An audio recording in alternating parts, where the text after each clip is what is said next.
Hello everyone, আজ তোমাদের সাথে শেয়ার করবো রাইস সেরিমনির একটা দুর্দান্ত খাওয়া দাওয়া। প্রথমে ছিল জল, আর তারপর বেস্ট পার্টিজ থালার উপরে পদ্ম পাতায় সমস্ত খাবার দাবার সার্ভ করা হচ্ছিল। প্রথমেই ছিল ফিশ কাটলেট, তার সাথে স্যালাড, লেবু আর ছিল সস।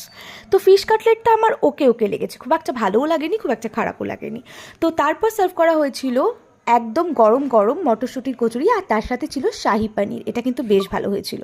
তারপর মেনুতে ছিল সাদা ভাত আর ভেজ ডাল। তো ভেজ ডালটার মধ্যে আমি একটু লেবু চিপে নিলাম, আর তার সাথে ছিল ফ্রেঞ্চ ফ্রাইজ।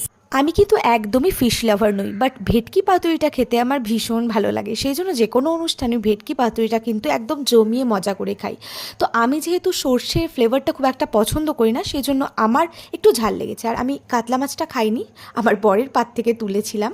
তো এরপর ছিল ফ্রুট চাটনি, পাঁপড়, ভাপা সন্দেশ, গোলাপ জাম আর ছিল পাস পাস। তো আরও মিনি ভ্লগসের জন্য চ্যানেলটাকে সাবস্ক্রাইব